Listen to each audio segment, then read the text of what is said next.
मेरे जो फादर थे वो एक गवर्नमेंट जॉब में थे एंड एक बहुत सिंपल फैमिली से हम लोग निकले। मेरे फादर तो अपनी एजुकेशन कचौरी बेच बेच के कंप्लीट करी एंड चूँकि हमारे पास कुछ था नहीं, ना इनकम थी, ना कोई ऐसा सोर्स था, ना कोई खेत खलियान थे। बहुत गरीब फैमिली से हम लोग आए और आज फादर ने मेरा स्ट्रगल करके कचौरी बेच बेच के अपना एजुकेशन कंप्लीट किया और एजुकेशन कंप्लीट करने के बाद राजस्थान गवर्नमेंट के अंदर एक अच्छी पोस्ट के ऊपर वो गए।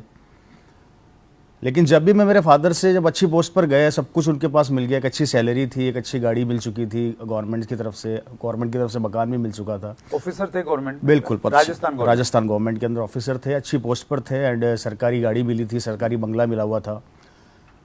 और मैं समझता हूँ कि एक आदमी की सोच हो गई है ये कि जब वो एक पोजीशन पर पहुंच जाता है, चाहे वो नौकरी में हो या व्यवसाय में हो, तो संतुष्ट हो जाता है। उसको ऐसा लगने लग जाता है कि मैं खुश हूँ क्योंकि मेरे को बहुत कुछ मिल चुका है, ये अचीवमेंट था। और मैं आपको बताना चाहूँगा कि सन 2000 के अंदर मेरे फादर की पर मंथ सैलरी 25,000 हुआ करती थी, जो मैं समझता हूँ कि उस समय की बहुत बड़ी एक, अगर आज से कैलकुलेट करते हैं तो एक अच्छी खासी इनकम है ये, क्योंकि 2000 में 25,000 रुपया महीना कमाना कम नहीं होता, और जहाँ पर इतना कुछ आपको गवर्नमेंट की तरफ से मिला हुआ हो। लेकिन अक्सर मेरे फादर को मैं देखता था तो वो सेटिस्फाई नहीं होते थे। वो अक्सर जैसे घर आते थे ऑफिस के बाद तो वो टीवी कम देखते थे और हमेशा सोचा करते थे। तो मैं उनसे पूछा करता था कि पापा आप सोचते क्या रहते हैं? तो वो मुझे बोला करते थे कि बेटा मेरे को इससे भी बड़ा करना है। तो मैंने उनसे एक दिन पूछा कि इससे बड़ा क्या?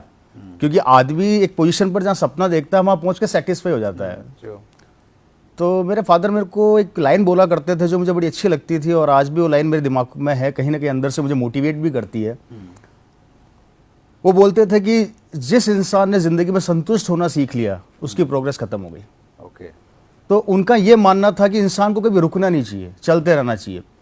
लेकिन ऐसा कोई अपॉर्चुनिटी मिल नहीं रही थी, उनको मौका मिल नहीं रहा था, क्योंकि व्यापार करने के लिए ट्रेडिशनल बिजनेस की अगर बात करूँ तो पैसा चाहिए, वो हमारे पास था नहीं। और आप भी जानते हैं कि गवर्नमेंट सर्वेंट एक सरकारी आदमी कर भी नहीं सकता।